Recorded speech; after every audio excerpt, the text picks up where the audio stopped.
안녕하세요. 티노입니다. 이번 영상에서는 극성 분자와 무극성 분자를 판단하는 방법, 그리고 극성 분자와 무극성 분자의 성질까지 같이 공부해 보도록 하겠습니다. 먼저 분자의 극성, 무극성을 판단하는 것부터 공부를 해볼 텐데요. 분자의 구조에 따라 판단하는 방법이 조금 달라집니다. 저번 시간에 쌍극자 모멘트의 합을 고려해서 극성 분자와 무극성 분자를 구별한다고 했잖아요. 근데 지금은 그걸 공식화 시켜 놓은 거라고 생각하면 돼요. 직선형 구조인 경우에는 뭘 봐주면 되냐? 이 분자가 대칭인지 비대칭인지만 봐주면 됩니다. 직선형 구조를 가지는 분자가 대칭 구조를 갖게 되면 무조건 쌍극자 모멘트가 상쇄되면서 무극성 분자가 됩니다. H2N2CO2BH2 가운데를 기준으로 양쪽이 대칭인 모양이 나오면 무조건 무극성이다. 이렇게 외워주시면 돼요. 그러면 비대칭인 얘들은 쌍극자 모멘트 상쇄가 안 되겠죠. 극성이 되는데요. 극성의 예시 HCl, HF, FCN 가운데를 기준으로 대칭 구조가 안 나오죠. 이런 경우에 극성 분자로 판단을 해주시면 되겠습니다. 항상 쌍극자 모멘트를 다 그릴 필요가 없어요. 각 분자의 구조에 따른 판단 기준들이 있는데 그 기준만 잘 외워주시면 되겠습니다. 다음으로 볼 구조는 평면 삼각형 구조인데요. 평면 삼각형 구조일 때는 모두 동일한 원자가 결합했는지 또는 동일한 원자가 결합하지 않았는지 이것만 봐주시면 됩니다. 예를 들어서 중심 원자의 동일한 원자가 모두 결합한 BH3 같은 경우에는 쌍극자 모멘트가 완전히 상쇄되기 때문에 무극성 분자가 돼요. 근데 중심 원자를 기준으로 똑같은 세 개의 원자가 결합하지 않고 하나라도 다른 원자가 결합하게 되면, 즉 폼알데하이드 또는 COF2 같은 구조가 만들어지게 되면 쌍극자 모멘트가 완전히 상쇄될 수 없습니다. 이런 경우에 극성 분자가 만들어져요. 즉 평면 삼각형 구조에서는 중심 원자의 동일한 원자만 붙어 있는가, 아니면은 다른 원자도 섞여 있는가, 이것만 봐주면 된다는 거죠. 세 번째는 정사면체 구조인데요. 정사면체 구조는 평면 삼각형 구조랑 판단하는 방법이 똑같습니다. 중심 원자의 동일한 원자만 결합해 있다면 무극성, 하나라도 다른 게 붙으면 극성이에요. 메테인처럼 중심 원자의 동일한 원자가 결합되어 있는 경우는 모두 쌍극자 모멘트가 상쇄되며 무극성 분자가 되고요. 중심 원자에 하나라도 다른 종류의 원자가 더 달라붙게 되면 쌍극자 모멘트의 상쇄가 되지 않기 때문에 극성 분자가 됩니다. 평면 삼각형하고 정사면체는 동시에 기억해 주시는 게 좋아요. 마지막으로 볼 구조는 삼각불형과 구분형 구조거든요. 왜 얘네들은 묶여 있냐? 분자의 구조가 삼각불형, 구분형이면 항상 극성 분자가 됩니다. 왜 그러냐면 중심 원자의 비공유 전자쌍이 존재하면 비공유 전자쌍 때문에 쌍극자 모멘트가 완전히 상쇄될 수가 없어요. 그래서 항상 극성 분자로 표현이 됩니다. 그래서 우리는 어떻게 기억을 하냐? 정리해보면 직선형 구조일 때에는 대칭인지 비대칭인지, 평면삼각형 또는 정사면체일 때는 동일한 원자들만 붙었는지 다른 원자도 붙었는지, 삼각불형 구분형은 무조건 극성, 이렇게 판단을 해주시면 돼요. 다음으로는 선생님이 문제에 자주 나오는 분자의 극성에 관련된 명제 예제를 준비를 했거든요.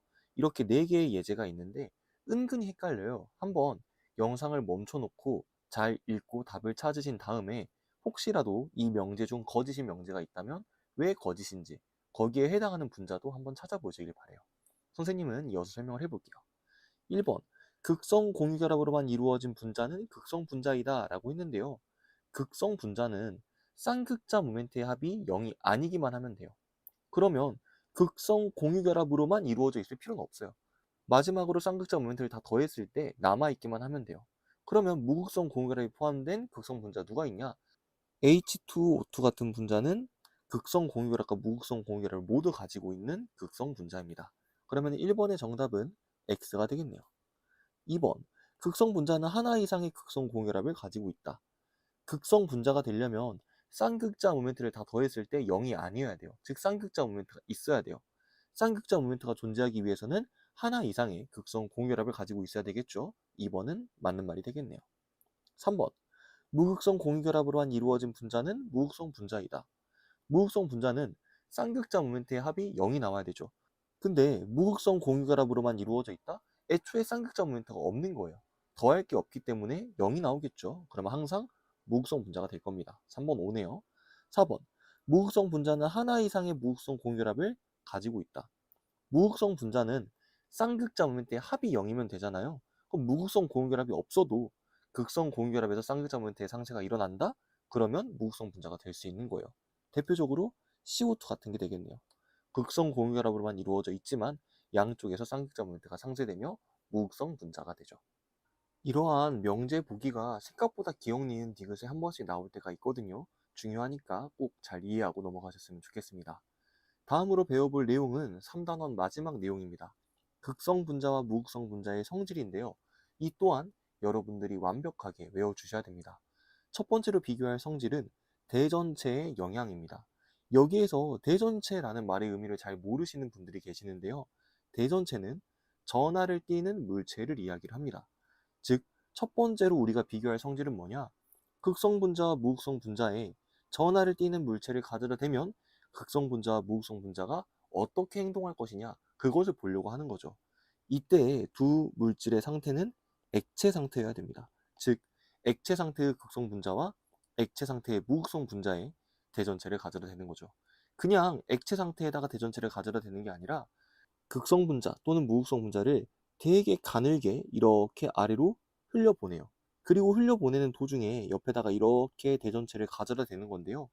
물줄기에다가 대전체를 가져다 대게 되면 극성 분자는 대전체 쪽으로 끌려오게 되고요. 무극성 분자는 그대로 내려가게 됩니다. 즉, 대전체를 가져다 댈 때 끌려왔다. 극성 분자. 끌려오지 않았다. 무극성 분자. 이렇게 판단을 해주면 되는 거예요. 근데 왜 이러한 성질이 나타나는지도 당연히 알고 있어야 되겠죠. 대표적인 극성 분자인 물을 가지고 이야기를 해보면요. 물에서 분자 쌍극자 모멘트는 이렇게 산소 쪽으로 작용해요. 즉, 산소 쪽이 델타 마이너스, 수소 쪽이 델타 플러스를 띠고 있게 됩니다. 이러한 분자에다가 대전체를 가져다 대면 대전체의 반대 전하가 대전체 쪽을 바라보면서 대전체 쪽으로 끌려가게 됩니다. 즉, 여기에 마이너스 대전체를 가져다 댔잖아요. 그럼 두 전하 중 플러스 전하를 띠는 부분이 대전체 쪽으로 배열되면서 인력이 작용해서 이렇게 끌려오게 되는 거죠. 무극성 분자는 애초에 전하를 띠지 않기 때문에 끌려오지 않는 거고요. 그래서 대전체를 가져다 댔을 때 극성 분자, 무극성 분자 판별할 수 있다는 사실 알고 있어야 되겠습니다. 두 번째로 볼 특징은 전기장 속에서 분자의 배열인데요. 물리를 하지 않으시는 분들은 전기장이라는 말이 좀 헷갈리게 다가올 수 있어요. 전기장은 전기력이 작용하는 영역을 이야기를 하는데요.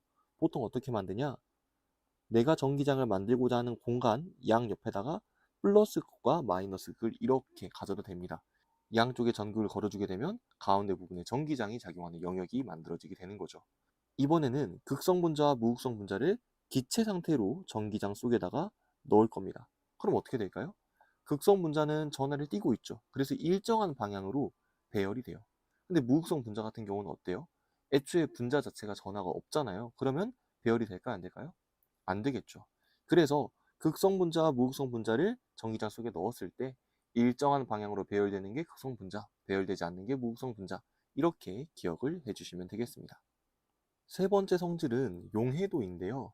용해도는 얼마만큼 잘 녹냐 또는 녹일 수 있냐를 나타내는 개념입니다. 여러분들이 여기에서 알아야 되는 건 뭐냐면 극성 분자는 극성 분자끼리 잘 섞이고요. 무극성 분자는 무극성 분자끼리 잘 섞인다. 이걸 알고 있으면 돼요.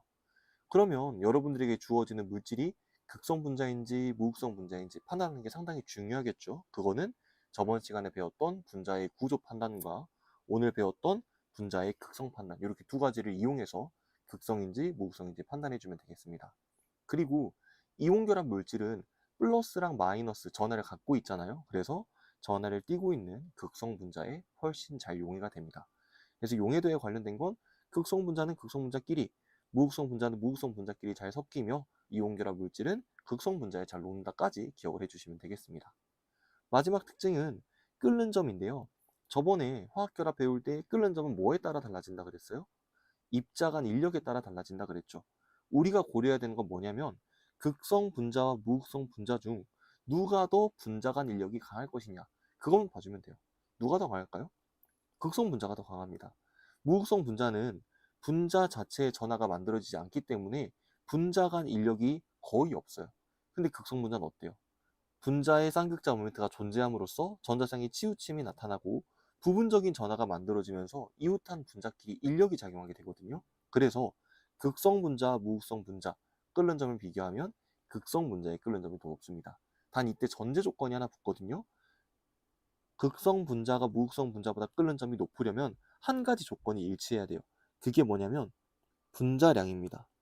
이거는 화투 때 자세히 배울 건데요. 지금은 그냥 분자량이 달라지면 끓는 점이 달라질 수 있다. 이 정도로만 기억을 해두시고, 분자량이 비슷한 분자에서는 극성 분자가 무극성 분자보다 끓는 점이 높다. 여기까지 기억을 해주시면 3단원 전체 내용이 마무리가 됩니다. 이렇게 3단원 N분화하기 모두 마무리가 됐거든요. 여러분들이 꼭 지켜야 되는 게 있습니다. 꼭 해줘야 되는 게 있어요. 3단원은 다른 단원에 비해서 내용 자체도 많이 적고 문제의 난이도도 상당히 낮은 편이에요. 그러다 보니까 여기에서 점수를 잘 맞지 못하면 여러분들이 2학기 화학 등급 차수가 좀 어려울 수가 있어요. 그럼 3단원을 완벽하게 마스터하는 게 중요하겠죠. 그럼 어떤 식으로 마스터를 해야 되냐? 어느 정도까지 공부를 해야 되냐? 여기에 있는 15개 분자에 대해서 구조, 결합과 공유전자상수, 비공유전자상수, 분자의 극성, 무극성까지 막힘없이 쭉쭉쭉 대답할 수 있어야 돼요. 예를 들어서 가운데에 있는 걸 가지고 선생님이 한번 해보면 이 순서대로 그대로 갈게요. BH2, 직선형 180도 2개, 0개, 무극성. CH3Cl, 사면체 약 109.5도 4개, 3개, 극성. FNO, 구분형 약 120도 3개, 6개, 극성.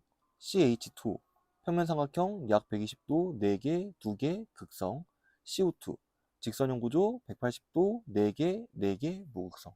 이런 식으로 대답할 수 있어야 문제를 빨리 풀 수 있게 되고 여러분들에게 문제 푸는 여유가 생긴단 말이에요. 그래서 여러분들이 이러한 걸 좀 잘 해결할 수 있게 선생님이 복습 영상을 하나 만들 예정입니다. 근데 그 복습 영상은 완전 질문 형식으로 진행이 될 거기 때문에 여러분들이 개념을 미리 알고 있지 못한다면 듣기 많이 힘들 거예요. 그래서 여러분들이 부족한 부분이 있다면 N분화학 통해서 채워 놓으시고 올라오는 개념 강의를 통해서 최종 정리까지 하시길 바랍니다.